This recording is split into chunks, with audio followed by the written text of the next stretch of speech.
լսում էի ձեր խոսքը ելույթը դատարանների մասին եւ մի պահ գայթակղություն առաջացավ կամ փաթաթվեմ ձեզ ասեմ փաստորեն դուք այսքան ազնիվ անմեղ մարդ եք եղել ես էլ մտածել եմ թե դուք եք ինձ նստացրել փաստորեն էլիտաները համ նստացնում են մաֆիաները համ ազատում են ես էլ փող չունեի ճիշտ ասած նույնիսկ փաստաբանի վճար անկեղծ եմ ասում չէ դե բասի կօգնենք մի քիչ ասել եմ չէ կօգնել ու վերջը հետո իրականություն վերադարձա հասկացա որ դատավորն էր ձեր կողմից նշանակած դատախազնել մյուսն էլ վերջը բայց իմ մասին չի հարցը դուք կառավարության ծրագիր եք բերել ինչպես իմ գործընկերը հարց տվեց նախորդ բոլոր կառավարության ծրագրերը որ բերվել է փաստորեն երբ որ հարցա տրվե չարածի Ձախողումների տապալվածի մասին միշտ բնականաբար որպես քաղաքական գործիչ ասել եք որ դրա պատասխանը տվել է ընտրություններով Հայաստանի Հանրապետության քաղաքացին ձայն տալու միջոցով այսինքն հավանության է տվել ապագայի ձեր ծրագիրը եւ նախորդի վերաբերյալ կարծես զրոյացվել է հիմա ձեր կառավարության այս ներկայացված ծրագրի ամենաառանցքային ձեր ճաշակով կամ ձեր պատկերացնելով ամենաառանցքային 2-3 կետեր նշեք, որոնց չկատարումը կամ ձախողումը դուք կհամարեք տապալում կառավարության համար։ Շնորհակալ եմ հարցի համար, բայց էլի եթե դուք անդրադարձաք այդ թեմային, ես էլ անդրադառնամ, հարցը, թե որ դուք այսօր այս դահլիճում նստած եք, դա մեր արդարադատության համակարգի առավելությունն է, թե թերությունն է։ Որովհետև եթե ասենք նույն տրամաբանությամբ, էլի Հայաստանում մենք շարունակաբար առնչվում ենք այդ բանի հետ, որ սեփականաշնորհման ոչ ենթակա հողերը, այսինքն հանրությանը օրենքով երաշխավորված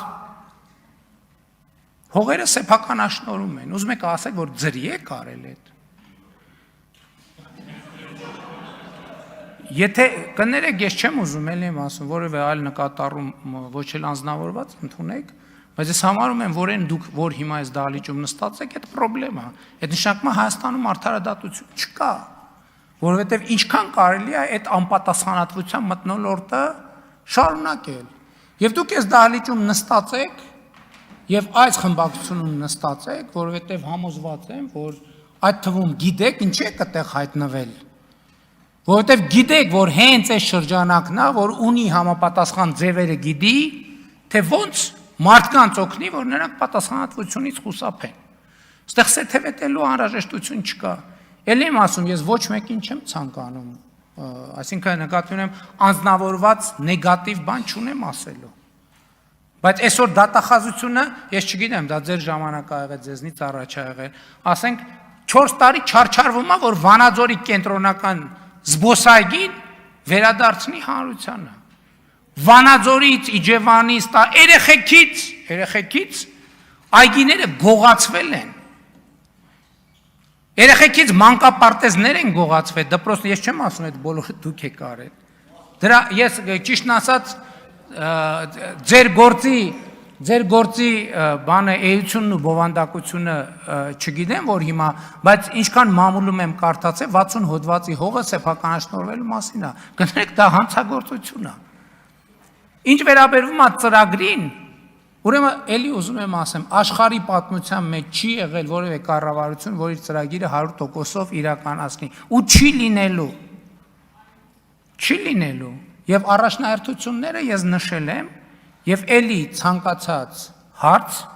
սա քաղաքական process է, քաղաքական հարթակա եւ քաղաքական հարց է, ի վերջո,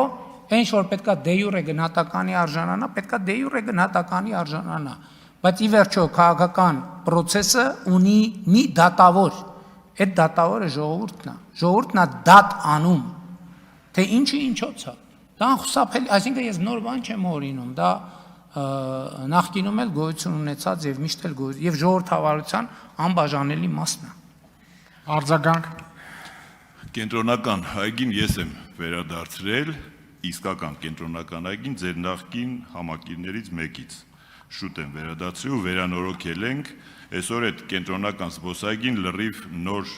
որակի այդ ձեր ասածը նախորդ ժամանակաշրջանի վարձակալությունները, որ իմ հետ երբևիցե չի առնչվում։ 60 հոդվածի հարցով 60 հոդվածի հարցով սա իրավական դաշտ չի, որ մենք վիճենք, մի օր առիթ կլի իրավաբանների միջոցով 60 հոդվածով դուք ինձ հետ հավասար գալիս եք, որովհետև այդ 60 հոդված չի եղել իրականում, դուք այս վերջերս հաստատել եք կառավարությունով, համայնքի ավականով, քաղաքի գլխավոր հատակագից, որտեղ իմ բոլոր որոշումները մնացել են իմ տված իրավական կարգավորումների շրջանակում եւ դա դուք հաստատել եք, բայց հիմա դրա պատճառով ինձ դատում էին։ Եվ հարցիս արձագանքը,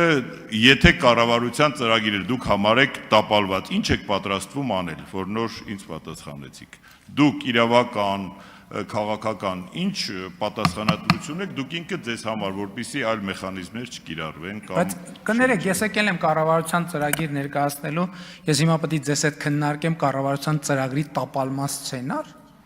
Ես չեմ եկել ձեզ ներկայացնելու, թե ոնց ենք տապալելու կառավարության ծրագիրը։ Ես եկել եմ ստեղ ասելու, որ մենք այս ծրագրով աշխատելու ենք, բայց եթե տապալեք, հələ դուք ասեք, ձեր ծրագիրը որ տապալել եք, ոնց եք պատրաստվում դրա պատասխանատվությունը կրել։ Բա ասում եք, կառավարության նիստեր եք անում, վարչապետու կառավարությունու եք խաղում, հետաքրքիր է հիմա էլ եք խաղում այդ խաղերը, որ խաղում եք լուսաբանում եք, դուք հələ ձեր պատասխանատվության մասին ասեք, դուք հələ ասեք ձեր ընտրակաշառքների տակից ոնց եք դուրս գալու։ Այն որ ասում եք մենք հաջորդ տեսենք, հաջորդենենք, դրա տակից ոնց եք դուրս գալու։ Հիմա դուք ինձ ասում եք, ես չեմ եկել այստեղ ձեզ ասելու, որ գիտեք ինչ, մեր կառավարության ծրագիրը տապալվելու է եւ այս դեպքում մենք պատրաստվում ենք էս անել։ Մենք պատրաստվում ենք իրականացնել այդ ծրագիրը։ Ինչ վերաբերում է մնացած հարցերին, գիտեք, դա ինձ հետաքրքիր չի, իրավապահների հետ քննարկել։ Իրինա Յոլյան